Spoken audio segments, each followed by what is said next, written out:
Hello everyone, welcome to physics in 5 minutes. तो जैसा कि हम लोग बिहार बोर्ड क्लास 12 2024 फिज़िक्स का पेपर डिस्कस कर रहे थे, सेट ए। ठीक है, तो 18 क्वेश्चन हमने डिस्कस कर लिया था। वो वाला वीडियो ऑलरेडी चैनल पे मौजूद है, आप वहाँ से जाके देख सकते हैं, नहीं तो आप कहेंगे तो हम डिस्क्रिप्शन में लिंक डाल देंगे। अब हम लोग आगे देखते हैं क्वेश्चन नंबर 19। तो क्वेश्चन नंबर 19 कह रहा है कि to increase the sensitivity of a potentiometer, यानी हमें पोटेंशियोमीटर का सेंसिटिविटी बढ़ाना है तो हम क्या करेंगे। ठीक है, तो सबसे पहले तो आप थोड़ा सा देख लीजिए कि पोटेंशियोमीटर होता क्या है। पोटेंशियोमीटर आपको एज अ डिवाइस पढ़ना है करंट इलेक्ट्रिसिटी चैप्टर 3 में।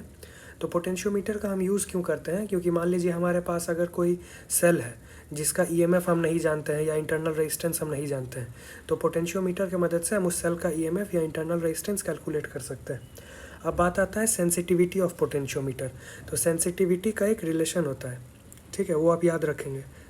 ठीक है, तो जो पोटेंशियोमीटर होता है उसमें हम बेसिकली एक लंबा सा वायर यूज़ करते हैं, और उस लंबे से वायर की मदद से ही हम इंटरनल रेजिस्टेंस या फिर ईएमएफ जो भी अननोन है हमारा उसको कैलकुलेट करते हैं। ठीक है, तो जो सेंसिटिविटी होता है वो V/L के इन्वर्सली प्रोपोर्शनल होता है, और ये जो V/L है, इस V/L को हम पोटेंशियल ग्रेडियंट कहते हैं। ठीक है, जहाँ पे V हमारा पोटेंशियल डिफरेंस है उस लंबे से वायर के अक्रॉस, और L उस लंबे से वायर का लेंथ है। ठीक है, तो जो सेंसिटिविटी होता है वो पोटेंशियल ग्रेडियंट के इन्वर्सली प्रोपोर्शनल होता है। तो हम ऐसा भी कह सकते हैं कि जो सेंसिटिविटी है वो L/V के डायरेक्टली प्रोपोर्शनल है। सेंसिटिविटी पोटेंशियल ग्रेडियंट के इन्वर्सली प्रोपोर्शनल होता है, तो हम ये भी कह सकते हैं कि जो पोटेंशियोमीटर का सेंसिटिविटी है वो L/V के डायरेक्टली प्रोपोर्शनल है, जहाँ L हमारा पोटेंशियोमीटर के वायर का लेंथ है और V हमारा उस वायर के अक्रॉस का पोटेंशियल डिफरेंस है। अब सेंसिटिविटी बढ़ाने के लिए हम क्या कर सकते हैं। सेंसिटिविटी बढ़ाने के लिए या तो हमें लेंथ को बढ़ाना पड़ेगा या फिर पोटेंशियल डिफरेंस को घटाना पड़ेगा। याद रखिएगा, ये वॉल्यूम नहीं है, ये पोटेंशियल डिफरेंस है। ठीक है, ये वॉल्यूम नहीं है, ये पोटेंशियल डिफरेंस है, तो कंफ्यूज नहीं होइएगा या भूलिएगा नहीं। ठीक है, तो सेंसिटिविटी बढ़ाने के लिए क्या किया जा सकता है, या तो लेंथ को इंक्रीज़ किया जा सकता है या फिर पोटेंशियल डिफरेंस को डिक्रीज़ किया जा सकता है। एक बार चेक करते हैं हम लोग कि क्या हमारे ऑप्शंस में कुछ ऐसा है। ठीक है, पहला देखिए, दूसरा देखिए, तीसरा, चौथा ऑप्शन देखिए। चौथा ऑप्शन में क्या लिखा हुआ है कि लेंथ को बढ़ाना पड़ेगा। चौथे में क्या लिखा है कि लेंथ को बढ़ाना पड़ेगा। यहाँ हमने क्या निकाला है कि लेंथ को बढ़ाना पड़ेगा, तो आपका आंसर हो जाएगा चौथा। चलिए अगला सवाल देखते हैं, क्वेश्चन नंबर 20। क्वेश्चन नंबर 20 कह रहा है कि Kirchhoff's second law of electricity is related to, मतलब किस पे बेस्ड है। तो किरचॉफ का आपको दो लॉ पढ़ना है, एक KCL दूसरा KVL। ठीक है, KCL मतलब क्या, KCL मतलब किरचॉफ्स करंट लॉ। पहला KCL है, ठीक है, KCL मतलब है Kirchhoff's current law. Kirchhoff's current law based है कंजर्वेशन ऑफ चार्ज पे। जो किरचॉफ्स करंट लॉ है KCL, ये बेस्ड है कंजर्वेशन ऑफ चार्ज पे। ठीक है, फिर दूसरा है KVL। KVL मतलब किरचॉफ्स वोल्टेज लॉ। ठीक है, KVL मतलब Kirchhoff's voltage law. Kirchhoff's voltage law आपको बेस्ड है कंजर्वेशन ऑफ एनर्जी पे। जो KVL या किरचॉफ्स वोल्टेज लॉ है ये आपको बेस्ड है कंजर्वेशन ऑफ एनर्जी पे। तो ये दोनों पॉइंट आप याद रखेंगे, ये भूलेंगे नहीं। ठीक है, तो पूछ क्या रहा है, सेकेंड लॉ पूछ रहा है, तो सेकेंड लॉ यानी KVL, सेकेंड लॉ यानी KVL, ये बेस्ड है कंजर्वेशन ऑफ एनर्जी पे, तो यानी ऑप्शन सी। ठीक है, क्लियर है। चलिए आगे बढ़ते हैं। किसी भी चीज़ में डाउट होगा आप सीधा कमेंट करेंगे, हम वीडियो या शॉर्ट्स कुछ भी बनाएंगे या आपके कमेंट सेक्शन में यही आपको रिप्लाई करके आपका डाउट क्लियर कर देंगे। ठीक है, अगला सवाल कह रहा है कि which one of the following is not a unit of magnetic field. ठीक है, तो टेस्ला तो ऐसा यूनिट होता है मैग्नेटिक फील्ड का। मैग्नेटिक फील्ड को हम लोग B से दर्शाते हैं। ठीक है, टेस्ला जो होता है वो हमारा SI यूनिट होता है। ठीक है, SI यूनिट। अगला है वेबर पर मीटर स्क्वायर। याद करिए, वेबर हमने पिछली बार डिस्कस किया था, वेबर होता है फ्लक्स का। वेबर किसका यूनिट होता है, फ्लक्स का। तो weber per metre square, weber per metre square मतलब flux by area. Weber per metre square बराबर फ्लक्स बाय एरिया। तो फ्लक्स बाय एरिया तो मैग्नेटिक फील्ड होता ही है, फ्लक्स बाय एरिया क्या होता है, मैग्नेटिक फील्ड होता है, तो दूसरा भी मैग्नेटिक फील्ड का यूनिट है। तीसरा कह रहा है newton by ampere into metre. Newton by ampere into metre, newton by ampere into metre मतलब force by current into length. याद करिए, पिछले वीडियो में हमने कहा था कि मैग्नेटिज्म में, मूविंग चार्जेस एंड मैग्नेटिज्म में आपको फोर्स का दो फार्मूला पढ़ना है, एक लॉरेंट्ज फोर्स, दूसरा F बराबर I into L cross B. पहला लॉरेंट्ज फोर्स था, दूसरा था F बराबर I into L cross B. तो वो जो I into L cross B था, अगर आप मैग्नीट्यूड वाइज उस फॉर्मूले को देखें तो यहाँ से मैग्नेटिक फील्ड का वैल्यू आपको क्या आ जाएगा, F बाय आई एल, जो कि आपका ऑप्शन थर्ड है। यानी ऑप्शन थर्ड भी मैग्नेटिक फील्ड का यूनिट है। तो तीन ऑप्शन अगर मैग्नेटिक फील्ड का यूनिट है तो यानी चौथा मैग्नेटिक फील्ड का यूनिट नहीं होगा। ठीक है, force by newton by ampere square यानी फोर्स बाय एरिया, ये वैसे भी मैग्नेटिक फील्ड का यूनिट नहीं होगा। ठीक है, आगे बढ़ते हैं। कोई भी डाउट होगा, कुछ भी होगा, आप कमेंट सेक्शन में कमेंट करके पूछिएगा। ठीक है, चलिए आगे बढ़ते हैं। अगला कह रहा है the value of mu not into epsilon not to the power -1/2। ठीक है, तो ये भी आपको मैग्नेटिज्म का है। मैग्नेटिज्म में आपको एक रिलेशन पढ़ना है छोटा सा, स्पीड ऑफ लाइट और ये म्यू नॉट और एप्सिलॉन नॉट में वो क्या रिलेशन है। वो रिलेशन ये है कि जो सी स्क्वायर होता है आपका, सी से हम लोग स्पीड ऑफ लाइट को दर्शाते हैं, जो सी स्क्वायर होता है वो 1/μ0 इंटू एप्सिलॉन नॉट के बराबर होता है। ठीक है, तो यहाँ से जब आप सी का वैल्यू देखेंगे, सी का वैल्यू होगा 1/√μ0 इंटू एप्सिलॉन नॉट। ठीक है, इसी चीज़ को हम चाहें तो μ0 into epsilon not to the power -1/2 लिख सकते हैं। इसी चीज़ को अगर हम चाहें तो μ0 epsilon not to the power -1/2 लिख सकते हैं। यानी जो दिया है उसका आंसर सी होना चाहिए, स्पीड ऑफ लाइट होना चाहिए। ठीक है, स्पीड ऑफ लाइट कितना होता है, 3 × 10⁸ मीटर पर सेकेंड, 3 × 10⁸ मीटर पर सेकेंड। आइए ऑप्शंस देखते हैं। ऑप्शन आपको सेंटीमीटर पर सेकेंड और किलोमीटर पर सेकेंड में दिया है। तो 3 × 10⁸ मीटर पर सेकेंड है, 1 मीटर में होता है 100 सेंटीमीटर। तो इस चीज़ को जब आप 100 से गुना करेंगे तो 3 × 10⁻10 सेंटीमीटर पर सेकेंड आना चाहिए था। आइए चेक करते हैं क्या है। देखिए ऑप्शन बी, 3 × 10⁻10 सेंटीमीटर पर सेकेंड। ठीक है, क्लियर है इतना। चलिए आगे बढ़ते हैं। अगला क्वेश्चन कह रहा है, question number 23, an electron of charge E moves parallel to uniform lines of force in magnetic field B with velocity v, force acting on electron। देखिए फिर से फॉर्मूले पर ही सवाल है सीधा। दो फार्मूला आपको पढ़ना है। ठीक है, एक लॉरेंट्ज फोर्स पढ़ना है। यहाँ तो इलेक्ट्रिक फील्ड दिया नहीं है। तो कह रहा है, क्वेश्चन कह रहा है कि हमारे पास एक इलेक्ट्रॉन है जिसका चार्ज है E। ठीक है, ये पैरेलल मूव कर रहा है v वेलोसिटी से। ठीक है, पैरेलल किसके मूव कर रहा है, uniform lines of force in magnetic field B। यानी हमारे पास एक मैग्नेटिक फील्ड B है। ठीक है, ये हमारे पास एक मैग्नेटिक फील्ड B है और एक इलेक्ट्रॉन है जो कि v वेलोसिटी से E चार्ज के साथ इस इन लाइंस में मूव कर रहा है, इन लाइंस के बीच मूव कर रहा है। तो पूछा क्या जा रहा है, आपको पूछा जा रहा है कि इलेक्ट्रॉन पे कितना फोर्स लगेगा। ठीक है, तो इलेक्ट्रॉन पे जो फोर्स होता है, जो मैग्नेटिक फोर्स होता है, वो मैग्नेटिक फोर्स का फॉर्मूला होता है Fm, मैग्नेटिक फोर्स बराबर Q into V cross B। ठीक है, V क्रॉस B, Q क्या दिया है, चार्ज आपको E दिया है। ठीक है, वेलोसिटी V दिया है। V क्रॉस B मतलब V into B into sine theta. V cross B मतलब magnitude of V, magnitude of velocity, magnitude of magnetic field into sine theta, जहाँ थीटा एंगल है V और B के बीच का। ठीक है, अब देखिए अगर ये पैरेलल मूव कर रहा है, अगर ये जो है ये मैग्नेटिक फील्ड के पैरेलल मूव कर रहा है तो वेलोसिटी में और मैग्नेटिक फील्ड के बीच एंगल कितना होगा, 0 होगा। वेलोसिटी और मैग्नेटिक फील्ड के बीच का एंगल कितना होगा, 0 होगा। अगर एंगल 0 है तो यहाँ थीटा क्या होगा, 0 डिग्री होगा। साइन 0 कितना होता है, 0 होता है। तो यानी साइन 0 अगर 0 होगा तो Fm बराबर क्या आ जाएगा, E इंटू 0। Fm बराबर आएगा E इंटू 0, E इंटू 0 यानी आंसर आपका होना चाहिए 0। देखते हैं ऑप्शन है, ऑप्शन आपका EVB, देखिए सी ऑप्शन है ना, 0। ठीक है, क्लियर है इतना। चलिए आइए अगला क्वेश्चन देखते हैं। Question number 24, the nature of electron beams moving with uniform velocity in the same direction will be.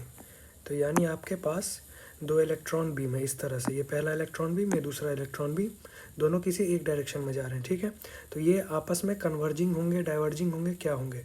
तो चूंकि ये इलेक्ट्रॉन बीम है तो दोनों में क्या होगा, रिपल्शन होगा। तो जो रिपल्शन होगा उस चलते ये जो बीम है ये एक्चुअली में इस तरह से नहीं होंगे, ये डाइवर्जिंग होंगे। ये जो बीम है ये एक्चुअली में डाइवर्जिंग होंगे, ठीक है। तो आंसर क्या आना चाहिए, डाइवर्जिंग, बी ऑप्शन, ठीक है। चलिए आगे बढ़ते हैं। Question number 25, the value of torque experienced by current loop of magnetic moment m placed in magnetic field b is. इसको आप चाहें तो एज अ फॉर्मूला याद रख लीजिए, नहीं तो हम अभी इलेक्ट्रिक डाइपोल और मैग्नेटिक डाइपोल का एक रिलेशन बता देते हैं छोटा सा, उससे आपको एक साथ साथ मतलब दो फार्मूला याद हो जाएगा, ठीक है। तो पहले तो हमारे पास कोई भी अगर करंट लूप है, इसको हमने, इसका मैग्नेटिक मोमेंट क्या है, स्मॉल m, ठीक है। इसको हमने एक मैग्नेटिक फील्ड b में रखा है, तो इस पर जो टॉर्क लगेगा वो होगा m क्रॉस b, ठीक है। तो ये या तो आप एज अ फॉर्मूला याद रख लीजिए, नहीं तो अभी हम एक छोटा सा रिलेशन बता देते हैं इलेक्ट्रिक और मैग्नेटिक डाइपोल का, इससे आप एक साथ दो फार्मूला याद रख पाएंगे। जो हमारा एक करंट कैरिंग लूप होता है, ठीक है, जैसे ये हमारा एक करंट कैरिंग लूप है, ये एक मैग्नेटिक डाइपोल की तरह बिहेव करता है, ठीक है। ये जो करंट कैरिंग लूप है ये मैग्नेटिक डाइपोल की तरह बिहेव करता है। अब इलेक्ट्रिक डाइपोल में हम क्या जानते हैं, इलेक्ट्रिक डाइपोल में हम ये जानते हैं कि अगर हमारे पास कोई इलेक्ट्रिक डाइपोल है जिसका डाइपोल मोमेंट p है और उसको हमने जिस इलेक्ट्रिक फील्ड में रखा है वो इलेक्ट्रिक फील्ड E है, तो उस इलेक्ट्रिक डाइपोल पे कितना टॉर्क लगता है, P क्रॉस E। अगर हमारे पास कोई इलेक्ट्रिक डाइपोल है जिसका डाइपोल मोमेंट P है, उसे हमने जिस इलेक्ट्रिक फील्ड में रखा है वो इलेक्ट्रिक फील्ड E है, तो उस इलेक्ट्रिक डाइपोल पे कितना टॉर्क लगेगा, P क्रॉस E, ठीक है। अब इसी तरह से अगर हमारे पास एक मैग्नेटिक डाइपोल है, इस मैग्नेटिक डाइपोल का मैग्नेटिक डाइपोल या मैग्नेटिक मोमेंट m है और इसे हमने एक मैग्नेटिक फील्ड में रखा है जो b है, तो इस पे कितना टॉर्क लगेगा, m क्रॉस b, ठीक है। आप सिमिलैरिटी देखिए, ये मैग्नेटिक डाइपोल और ये आपका इलेक्ट्रिक डाइपोल, ठीक है। तो इस तरह से ये दोनों फार्मूला आप याद रख सकते हैं। आपको टॉर्क चाहे मैग्नेटिक डाइपोल का पूछे या इलेक्ट्रिक डाइपोल का पूछे, दोनों इसी फॉर्मेट का होगा, ठीक है। चलिए आगे देखते हैं। अगला सवाल कह रहा है SI unit of self induction. तो जो हमारा सेल्फ इंडक्शन होता है और म्यूचुअल इंडक्शन होता है, दोनों को हम हेनरी में ही नापते हैं। जो हमारा सेल्फ और म्यूचुअल इंडक्शन होता है दोनों को हम हेनरी में नापते हैं।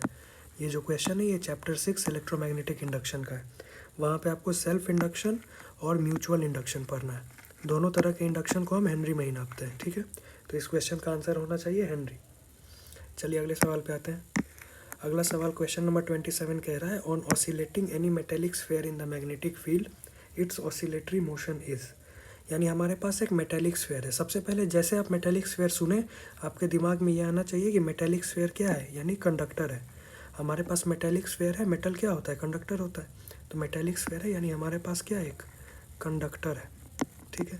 अब कंडक्टर को हम मैग्नेटिक फील्ड में ऑसिलेट करा रहे हैं, मतलब आगे पीछे आगे पीछे आगे पीछे ऐसे मोशन करवा रहे हैं। तो कंडक्टर को अगर हम मैग्नेटिक फील्ड में ऑसिलेट करवाएंगे तो बार बार कंडक्टर के थ्रू मैग्नेटिक फ्लक्स चेंज होगा, ठीक है। और अगर मैग्नेटिक फ्लक्स चेंज होगा तो कंडक्टर के अंदर एडी करंट आएगा, ठीक है। ये भी question actually chapter 6 electromagnetic induction का ही है। अगर बार बार हमारे कंडक्टर के थ्रू फ्लक्स चेंज करेगा तो कंडक्टर में एडी करंट आएगा, और एडी करंट आने के चलते क्या होगा कि वो धीरे धीरे उसका रफ्तार घटते जाएगा और वो फिर एक पॉइंट पे आके रुक जाएगा, ठीक है। हमारा जो कंडक्टर है वो मैग्नेटिक फील्ड में ऑसिलेशन कर रहा था, ऑसिलेशन करने के चलते बार बार उसके थ्रू मैग्नेटिक फ्लक्स लगातार चेंज होगा। मैग्नेटिक फ्लक्स चेंज होने के चलते उसके अंदर एडी करंट्स आएगा, ठीक है। मैग्नेटिक फ्लक्स चेंज होने के चलते उसके अंदर एडी करंट आएगा। एडी करंट आने के चलते हमारा जो कंडक्टर है वो स्लो होते जाएगा, ठीक है। स्लो होते होते एक पॉइंट आएगा जब हमारा कंडक्टर रुक जाएगा। तो ये जो मोशन हुआ जिसमें वो धीरे धीरे स्लो होते होते रुक गया, इसी को कहते हैं इलेक्ट्रोमैग्नेटिक डैम्पिंग। ये जो मोशन हुआ जिसमें वो धीरे धीरे चलते चलते स्लो हो गया, इस मोशन को हम कहते हैं इलेक्ट्रोमैग्नेटिक डैम्पिंग, ठीक है। तो आपको पूछ क्या रहा है कि जब ऑसिलेशन होगा तो उसका मोशन कैसा होगा, तो उसका मोशन होगा इलेक्ट्रोमैग्नेटिक डैम्पिंग या फिर डैम्पिंग। तो इसका ऑप्शन क्या होगा, ऑप्शन बी, ठीक है। कुछ नहीं समझ आया कमेंट सेक्शन में पूछिए, हम रिप्लाई करके या वीडियो या शॉर्ट्स बना के आपका डाउट क्लियर कर देंगे, ठीक है। चलिए आगे चलते हैं। अगला है question number 28, the working principle of dynamo is based on. तो देखिए डायनामो एसी जनरेटर का एक दूसरा नाम है। डायनामो जो है वो एसी जनरेटर का एक दूसरा नाम है, और जो आपका एसी जनरेटर है वो चलता है इलेक्ट्रोमैग्नेटिक इंडक्शन के प्रिंसिपल पे। ठीक है, एसी जनरेटर आपका चलता है इलेक्ट्रोमैग्नेटिक इंडक्शन के प्रिंसिपल पे। थोड़ा सा हम लोग एसी जनरेटर का सेटअप देख लेते हैं। जैसे अभी हमने ये देखा कि एसी जनरेटर इलेक्ट्रोमैग्नेटिक इंडक्शन के प्रिंसिपल पे काम कर रहा था। अब हम उसका सेटअप देखेंगे। तो उसके सेटअप में होता क्या है कि हमारे पास मैग्नेट का दो पोल रहता है, एक नॉर्थ पोल, दूसरा साउथ पोल, और इन दो पोल के बीच का जो ये एरिया होता है, इस एरिया में हमारे पास एक स्ट्रॉन्ग और यूनिफॉर्म मैग्नेटिक फील्ड होता है। यूनिफॉर्म कहने का मतलब कि अगर यहाँ पे फील्ड का वैल्यू बी है तो यहाँ पे भी फील्ड का वैल्यू बी ही होगा। ठीक है, तो वो जो स्ट्रॉन्ग और यूनिफॉर्म मैग्नेटिक फील्ड है उसका वैल्यू हम बी लेके चलते हैं यहाँ पे। अब ये जो एरिया है, इस एरिया में जब हम इनिशियली एक तार रखेंगे तो उसके थ्रू से फ्लक्स पास करेगा, उसके थ्रू फ्लक्स पास करेगा, लेकिन ईएमएफ इंड्यूस नहीं होगा। क्यों? क्योंकि ईएमएफ कब इंड्यूस होता है? जब फ्लक्स चेंज होता है। कितना फ्लक्स पास करेगा इस ग्रीन वायर के थ्रू? ये जो वायर है हमने रेक्टेंगुलर लिया है, ठीक है, तो ये जो रेक्टेंगुलर ग्रीन वायर है इसके थ्रू कितना फ्लक्स पास करेगा? बी ए कॉस थीटा। अच्छा, ये जो वायर है इसमें हमारे पास n नंबर ऑफ टर्न्स है और किसी एक टर्न का एरिया a है। ठीक है, तो फ्लक्स कितना पास करेगा इस ग्रीन वायर के थ्रू? बी ए कॉस थीटा, जहाँ बी यूनिफॉर्म मैग्नेटिक फील्ड है, ए क्या है? किसी भी एक टर्न का एरिया, और कॉस थीटा या थीटा क्या है? एंगल है बी और ए के बीच। तो जब वायर अस्थिर रखा हुआ है तो ये भी कांस्टेंट, ये भी कांस्टेंट, ये भी कांस्टेंट, तो फ्लक्स अगर कांस्टेंट है तो ईएमएफ तो इंड्यूस होगा नहीं। तो हमें कुछ ऐसा करना पड़ेगा कि फ्लक्स चेंज करे। तो उसके लिए हम क्या करेंगे कि इस एक्सिस के अबाउट इस वायर को हम ओमेगा के एंगुलर स्पीड से रोटेट करेंगे। अब अगर हम लोग ओमेगा के एंगुलर स्पीड से रोटेट करेंगे तो हमारा थीटा चेंज करेगा, थीटा चेंज करेगा तो हमारा कॉस थीटा चेंज करेगा, कॉस थीटा चेंज करेगा तो हमारा जो ये फ्लक्स है ये भी चेंज करेगा। अब अगर फ्लक्स चेंज करेगा तो लेंज लॉ से हमें क्या पता है कि ईएमएफ बराबर minus N D phi B by D T. Flux change करेगा तो ईएमएफ इंड्यूस होगा या फिर करंट इंड्यूस होगा। तो यही गोल था हमारा। हमारे सर्किट में हमारे को क्या चाहिए था? करंट या वोल्टेज चाहिए था, तो वो तो हमें मिल गया। अब वो जो वोल्टेज है वो एसी है, एसी है, एसी है, इसका मतलब है कि हर पॉइंट ऑफ टाइम पे उसका अलग वैल्यू है। तो अगर हमको किसी पॉइंट ऑफ टाइम पे उसका वैल्यू चाहिए तो हमको ये एक्सप्रेशन याद रखना पड़ेगा। क्या एक्सप्रेशन है? कि ईएमएफ एट टाइम टी बराबर epsilon nought sine omega T. EMF को हम लोग एप्सिलॉन से डिनोट करते हैं। ठीक है, तो ईएमएफ एट टाइम टी बराबर epsilon nought sine omega T, जहाँ हमारा एप्सिलॉन नॉट क्या होता है? एन बी ए ओमेगा। ठीक है, एन क्या है? हमारे वायर का नंबर ऑफ टर्न्स, बी क्या है? जो हमारा स्ट्रॉन्ग और यूनिफॉर्म मैग्नेटिक फील्ड है, ए क्या है? किसी एक टर्न का एरिया, और ओमेगा क्या है? हमारा एंगुलर स्पीड। ठीक है, तो यही था हमारा एसी जनरेटर का सेटअप कि हमारे पास मैग्नेट का दो पोल है, एक नॉर्थ पोल, एक साउथ पोल। इन दो पोल्स के बीच में हमारे पास एक स्ट्रॉन्ग और यूनिफॉर्म मैग्नेटिक फील्ड है। इसमें हमने एक रेक्टेंगुलर वायर रखा। अब इनिशियली फ्लक्स चेंज हो नहीं रहा है उससे, तो ईएमएफ इंड्यूस हो नहीं रहा है। तो इसके लिए हम क्या करेंगे? वायर को ओमेगा के एंगुलर स्पीड से रोटेट करेंगे। जब रोटेट करेंगे तो एक ईएमएफ इंड्यूस होगा, और किसी भी पॉइंट ऑफ टाइम टी पे उस ईएमएफ का क्या वैल्यू है? E nought epsilon nought sine omega T. अगला क्वेश्चन देखते हैं, क्वेश्चन नंबर 29 कह रहा है कि a magnet is situated near a closed conductor, current can be produced in the conductor if. यानी एक मैग्नेट और एक कंडक्टर आसपास रखे हुए हैं। अब ऐसा हम लोग क्या करेंगे कि कंडक्टर के अंदर करंट प्रोड्यूस होगा। ठीक है, सबसे पहले ये क्वेश्चन चैप्टर 6 इलेक्ट्रोमैग्नेटिक इंडक्शन का है। उसमें आपको लेंज लॉ पढ़ना है, ये लेंज लॉ से बनेगा। अब लेंज लॉ से हमें क्या पता है कि उस कंडक्टर के अंदर करंट कब इंड्यूस होगा? जब उस कंडक्टर के थ्रू फ्लक्स चेंज करेगा। फ्लक्स चेंज करने का बहुत सारा रास्ता होता है। पहला रास्ता तो ऑप्शन ए में दिया है, अगर मैग्नेट मोशन करेगा तो भी फ्लक्स चेंज करेगा, कंडक्टर मोशन करेगा तो भी फ्लक्स चेंज करेगा। सी लिखा है, सी में लिखा है कि both magnet and conductor are in motion. देखिए जो ऑप्शन सी है, ऑप्शन सी में दो चीज़ हो सकता है।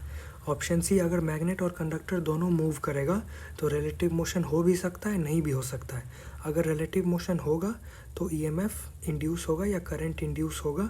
अगर रिलेटिव मोशन नहीं होगा तो ईएमएफ इंड्यूस नहीं होगा। तो सी यहाँ पे कौन से केस का बात कर रहा है ये हमको क्लियर नहीं है, तो सी हम मार नहीं सकते।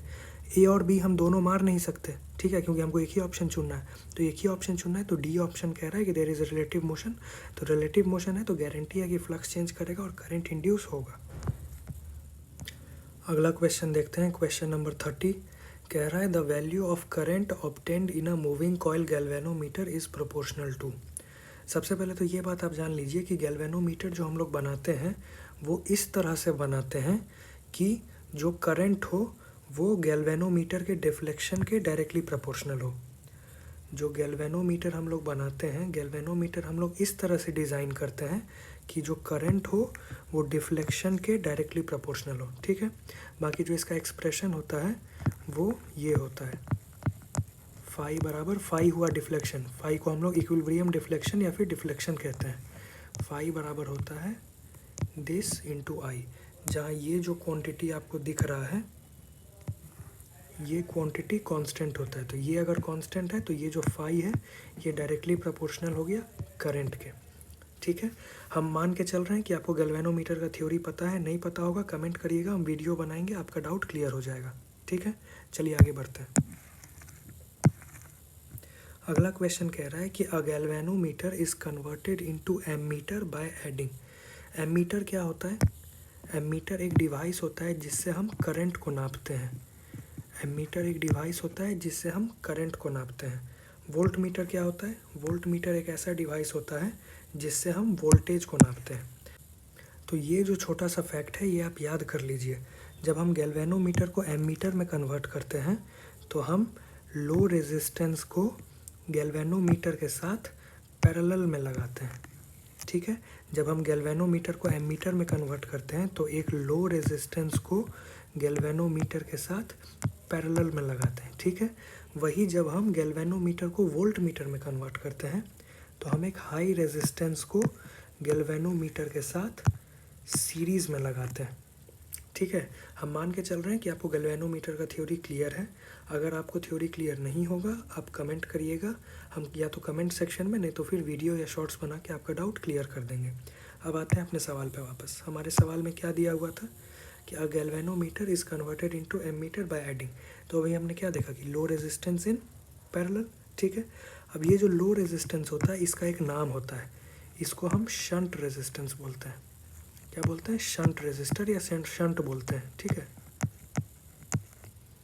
ठीक है, क्लियर है। चलिए आगे देखते हैं। चलिए आगे क्वेश्चन नंबर 32 देखते हैं।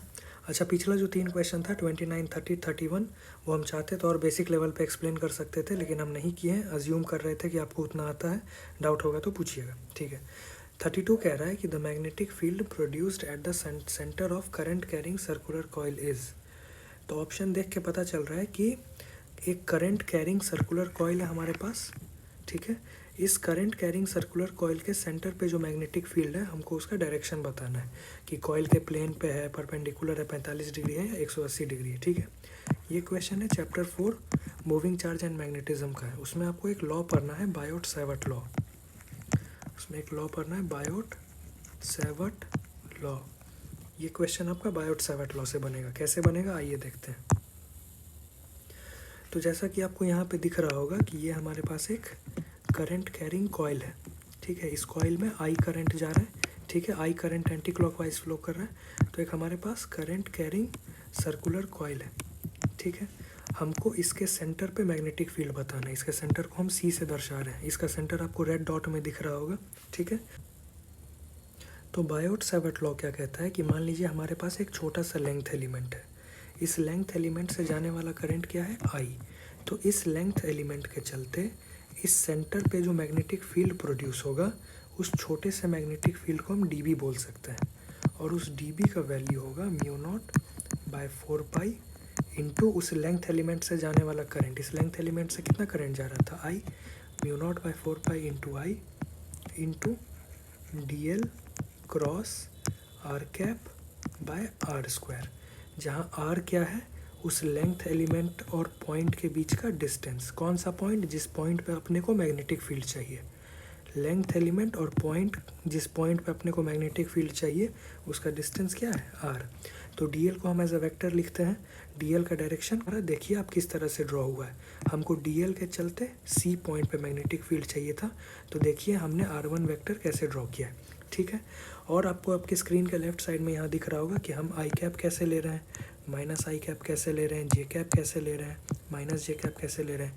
के कैप एक वेक्टर है जो कि प्लेन से बाहर जा रहा है, और माइनस के कैप एक वेक्टर है जो कि प्लेन के अंदर जा रहा है, ठीक है। तो इस लेंथ एलिमेंट के चलते जो छोटा सा मैग्नेटिक फील्ड हुआ, इसका वैल्यू ये हो गया। अब इसका डायरेक्शन कैसे पता चलेगा, तो ये डी एल क्रॉस जो आर कैप है इससे पता चलेगा। अब हम यहाँ पे दो लेंथ एलिमेंट लेके डायरेक्शन देख रहे हैं, ठीक है। डायरेक्शन आप कैसे निकालेंगे, राइट हैंड रूल से। D L cross R cap करेंगे, राइट हैंड रूल लगाएंगे तो आपको मैग्नेटिक फील्ड का डायरेक्शन पता चल जाएगा। हम यहाँ पे दो लेंथ एलिमेंट लिए हैं, पहला ये, दूसरा ये। आप चाहें तो और भी लेके देख सकते हैं। तो अगर आप यहाँ से D L cross R cap करेंगे तो आपको मैग्नेटिक फील्ड का डायरेक्शन क्या आएगा, के कैप आएगा।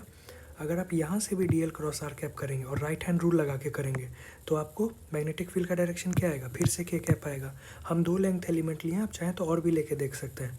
तो अल्टीमेटली जब आप राइट हैंड रूल लगाएंगे, D L cross R cap करेंगे टोटल लेंथ एलिमेंट लेके, तो जो मैग्नेटिक फील्ड का डायरेक्शन आएगा वो प्लेन से बाहर आपके तरफ आएगा, आपके तरफ, यानी कि के कैप। तो अब हम थोड़ा अपना ऑप्शन देखते हैं।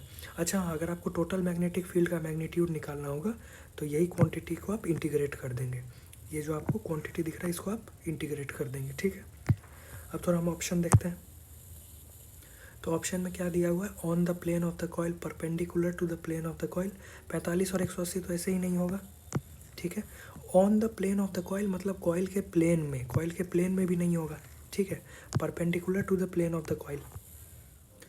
चलिए अगला देखते हैं, क्वेश्चन नंबर 33 कह रहा है कि on dividing any magnet of magnetic moment m parallel to its length into n equal pieces the moment of each piece will be. सबसे पहले तो ये सवाल चैप्टर 5 मैग्नेटिज्म एंड मैटर का है। उसमें आपको मैग्नेटाइजेशन करके एक छोटा सा कॉन्सेप्ट पढ़ना है, ठीक है, ये उससे बनेगा। अच्छा, मैग्नेटाइजेशन को हम लोग कैपिटल M से दर्शाते हैं और मैग्नेटिक मोमेंट को स्मॉल m से दर्शाते हैं, लेकिन आपके सवाल में यहाँ मैग्नेटिक मोमेंट को ही कैपिटल M से दर्शा दिया गया है, तो हम लोग मैग्नेटाइजेशन को x से दर्शाएंगे, ठीक है। तो मैग्नेटाइजेशन बराबर होता है मैग्नेटिक मोमेंट बाय वॉल्यूम। तो यहाँ पे कायदे से ये होना चाहिए था, लेकिन आपके क्वेश्चन में मैग्नेटिक मोमेंट को कैपिटल M से दर्शाया गया है, तो हम लोग यहाँ पे कैपिटल M लिखेंगे, ठीक है। तो मैग्नेटाइजेशन बराबर है मैग्नेटिक मोमेंट बाय वॉल्यूम, ठीक है। अब यहाँ क्या किया जा रहा है, हमारे पास एक मैग्नेट है, उस मैग्नेट का मैग्नेटिक मोमेंट कैपिटल M है, उसको हमने इक्वल पीसेस में काट दिया है। किस तरह काटा है वो हम आपको अभी दिखाते हैं, ठीक है। तो आपको आपका स्क्रीन दिख रहा होगा, हमारे पास क्या है, एक बार मैग्नेट है। ये वाइट कलर में जो दिया हुआ है, ये हमारे पास ये जो वाइट में दिख रहा है, ये एक हमारे पास बड़ा सा बार मैग्नेट है, ठीक है। इस बार मैग्नेट का जो लेंथ है वो L है, इसका मैग्नेटिक मोमेंट M है, एरिया A है, और इस बड़े से बार का जो कि वाइट में बना हुआ है ये वाला, इसका मैग्नेटाइजेशन x है, ठीक है। अब हमने क्या किया है कि इस बार को हमने n इक्वल पीसेस में इस तरह से काटा है, जैसा आपको आपके स्क्रीन पे दिख रहा होगा। ये पहला टुकड़ा, ये दूसरा टुकड़ा, ये तीसरा, ये चौथा, ऐसे करके n टुकड़ों में काटा है। तो क्वेश्चन आपसे पूछा जा रहा है कि जब आप इस बड़े वाले मैग्नेट को n इक्वल पीसेस में काटेंगे और फिर कोई भी एक पीस या एक टुकड़ा उठाएंगे तो उसका मैग्नेटिक मोमेंट क्या होगा। तो मान लीजिए हम इन n पीसेस में से कोई भी एक टुकड़ा उठाते हैं, जैसे हमने पहला टुकड़ा उठाया, ठीक है। तो इसका जो लेंथ होगा L, वो तो बड़े वाले मैग्नेट के लेंथ के इक्वल ही होगा, ठीक है। इसका एरिया हम A डैश मान के चल रहे हैं और इसका मैग्नेटिक मोमेंट हम M डैश मान के चल रहे हैं, ठीक है। अब इस तरह का क्वेश्चन बनता कैसे है, तो जब भी किसी मैग्नेट को हम इस तरह से काटते वाटते हैं तो एक क्वांटिटी है जो हमेशा कांस्टेंट रहता है, और वो क्वांटिटी होता है मैग्नेटाइजेशन। अब आप अगर इस बड़े से मैग्नेट पे और इस छोटे से पीस पर ध्यान दें तो इनके बारे में हमें क्या पता है कि दोनों का मैग्नेटाइजेशन सेम है। मैग्नेटाइजेशन क्या होता है, मैग्नेटिक मोमेंट बाय वॉल्यूम, ठीक है। तो जो हमारा बड़ा मैग्नेट है इसका मैग्नेटाइजेशन हम कैसे लिख सकते हैं, x बराबर magnetic moment m by volume. Volume क्या होता है, एरिया गुना लेंथ, ठीक है। और ये जो छोटा सा पीस है इसका मैग्नेटाइजेशन हम किस तरह से लिख सकते हैं,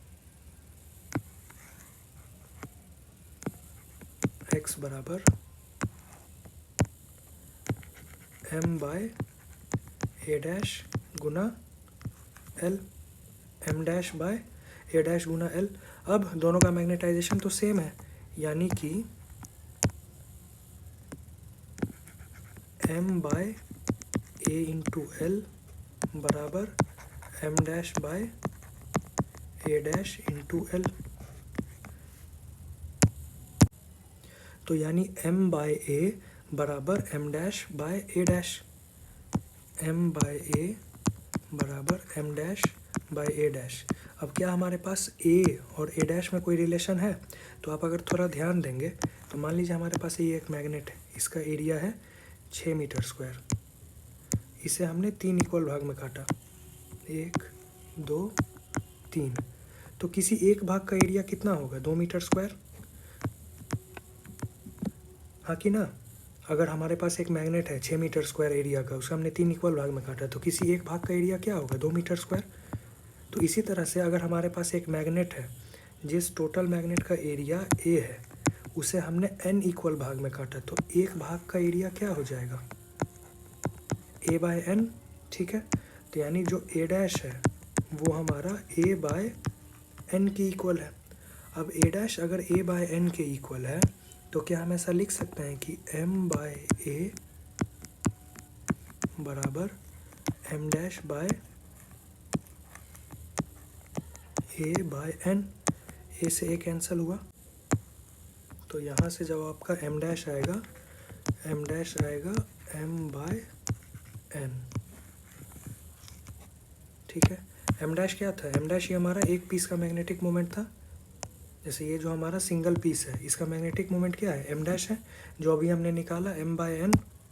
अब एक बार हम लोग ऑप्शन चेक करते हैं कि m बाय n कहीं है क्या। तो देखिए, अगर आप ऑप्शन देखेंगे तो ऑप्शन नंबर ए है m बाय n। समझ में आया आपको? इस क्वेश्चन में हमने क्या किया, हमारे पास एक मैग्नेट था जिसका मैग्नेटिक मोमेंट m था। हमारे पास एक मैग्नेट था, इसका मैग्नेटिक मोमेंट m था। इसे हमने n इक्वल पीसेज में काटा, n इक्वल पीसेज में काटा, और ये जो एक सिंगल पीस है इसका हमें क्या चाहिए था? मैग्नेटिक मोमेंट m डैश, इसी का वैल्यू चाहिए था, ठीक है। तो इस बड़े वाले पीस का मैग्नेटाइजेशन क्या है? x, और इस छोटे वाले पीस का मैग्नेटाइजेशन भी x है। अगर दोनों x इक्वल है, इसका मतलब कि m by A into L बराबर है किसके? m dash by A dash गुना l। लेंथ तो दोनों का सेम है। फिर जब हमने आगे सॉल्व किया तो हमें आंसर क्या मिला? m डैश बराबर m बाय n। अगला क्वेश्चन देखते हैं, क्वेश्चन नंबर 34। कह रहा है कि which of the following shows hysteresis. तो हिस्ट्रेसिस आपको चैप्टर 5 मैग्नेटिज्म एंड मैटर में पढ़ना है। ग्राफ देख लेते हैं हम लोग हिस्ट्रेसिस का, ठीक है। तो हिस्ट्रेसिस का ग्राफ कुछ इस तरीके से होता है। ये हमारा फेरोमैग्नेटिक मटेरियल्स के लिए बनता है सिर्फ।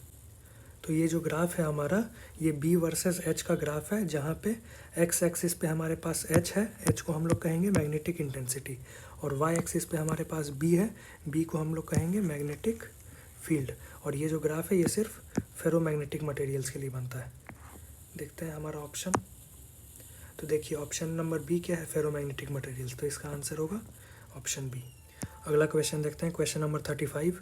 कह रहा है कि the value of magnetic potential at a distance r from a pole strength m is. तो इसका या तो आप सीधा सीधा एक्सप्रेशन याद कर लीजिए जो कि ये होगा, नहीं तो अगर आपको इलेक्ट्रिक पोटेंशियल का कॉन्सेप्ट आता है तो आप उससे भी कर सकते हैं। देखिए, इलेक्ट्रिक पोटेंशियल में हमें क्या पता है कि मान लीजिए हमारे पास कोई चार्ज है, हमारे पास अगर Q चार्ज है, तो इससे r डिस्टेंस पर पोटेंशियल, इलेक्ट्रिक पोटेंशियल का वैल्यू क्या होता है? KQ बाय R, जहाँ K क्या है? 9 × 10⁹। तो ये जो हमने इलेक्ट्रिक पोटेंशियल निकाला, ये तो हमने इलेक्ट्रोस्टैट वाले थ्योरी से निकाला।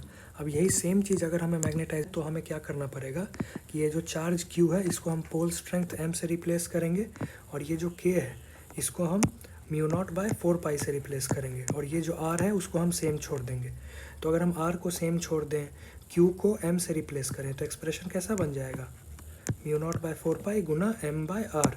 जहाँ हमने क्या किया कि हमने Q को M से रिप्लेस किया, K को हमने μ0/4π से रिप्लेस किया।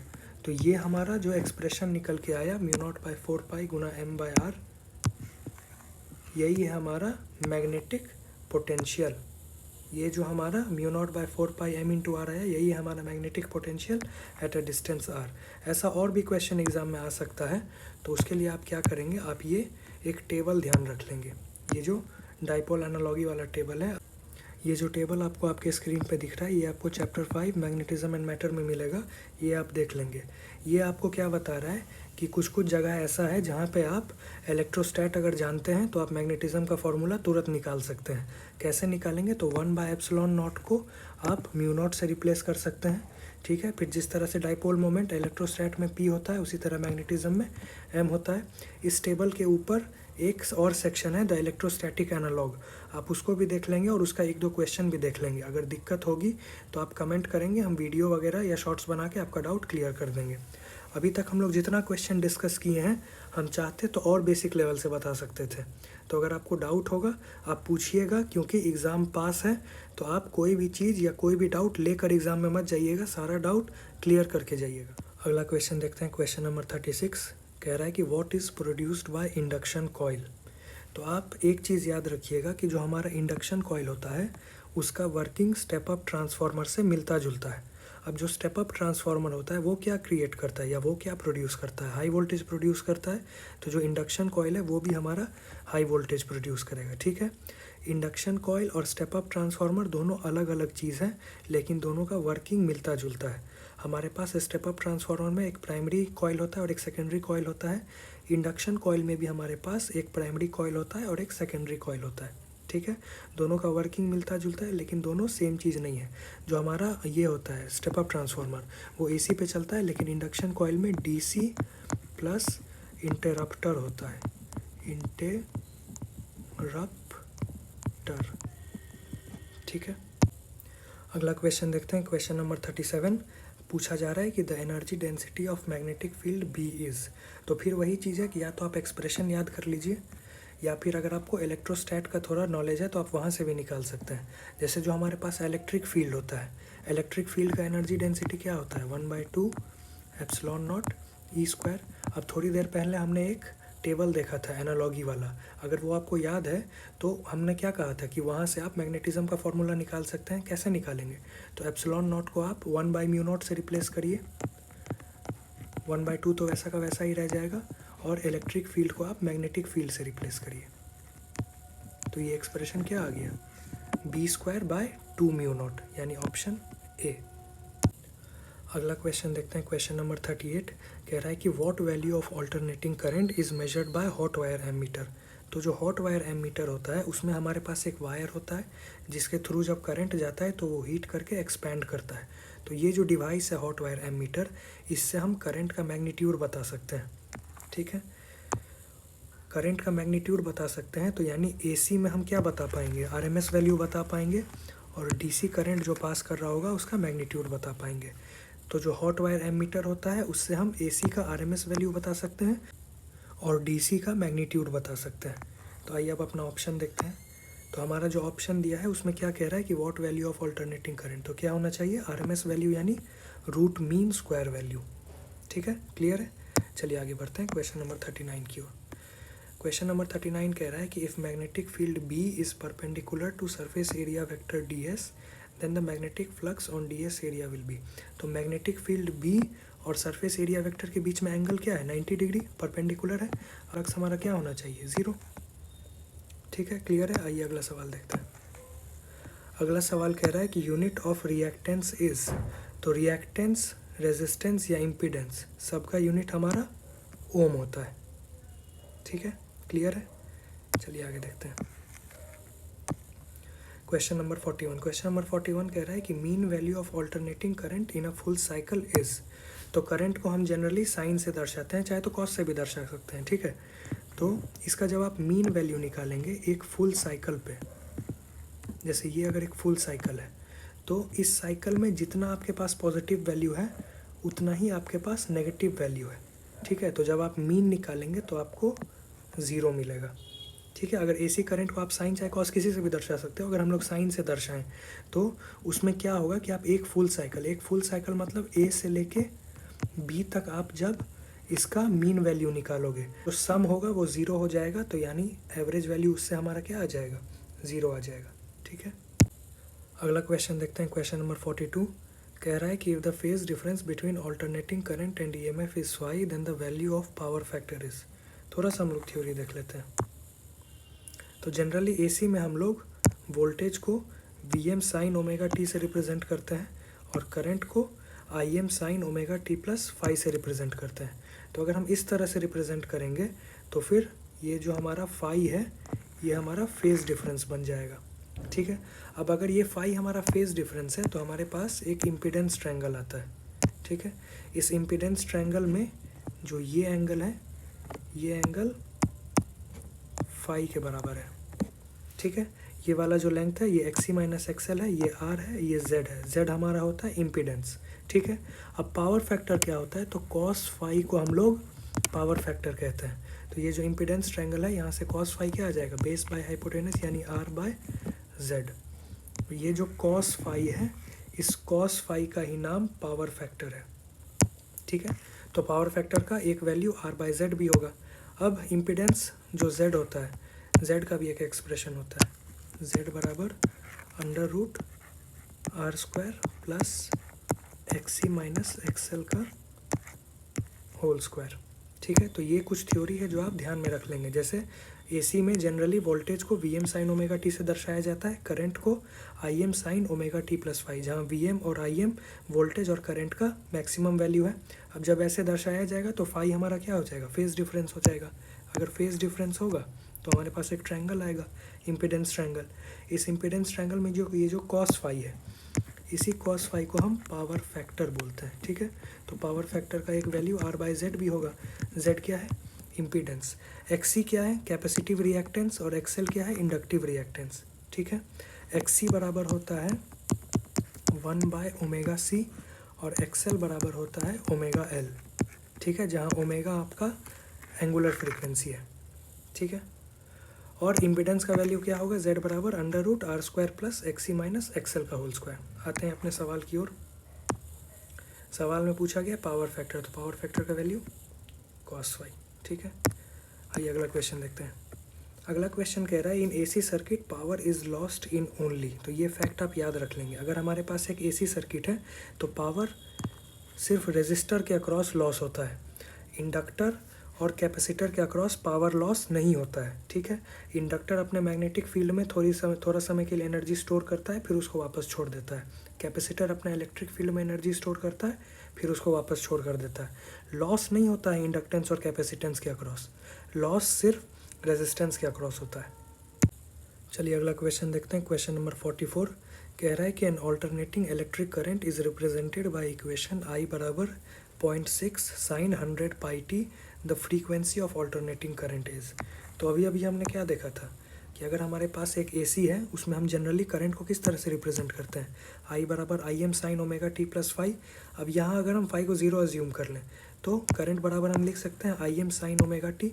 अब यहाँ इक्वेशन क्या दिया है, आई बराबर 0.6 साइन 100 पाई टी। तो आप देखिए आई एम कितना दिया हुआ है, यहाँ पे 0.6 दिया हुआ है, ठीक है।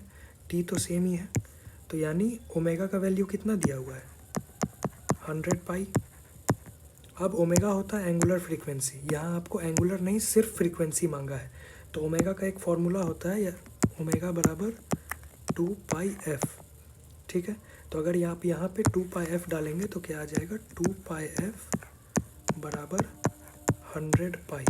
यहाँ जो f है इसी f को फ्रीक्वेंसी कहा जा रहा है और यही फ्रीक्वेंसी आपको मांगा जा रहा है। तो f बराबर क्या आ गया 100 पाई बाय 2 पाई यानी 50, और फ्रीक्वेंसी का यूनिट क्या होता है, हर्ट्स।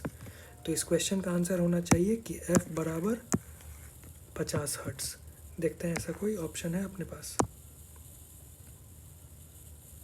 देखिए यहाँ f बराबर 50 दिया हुआ है, ठीक है।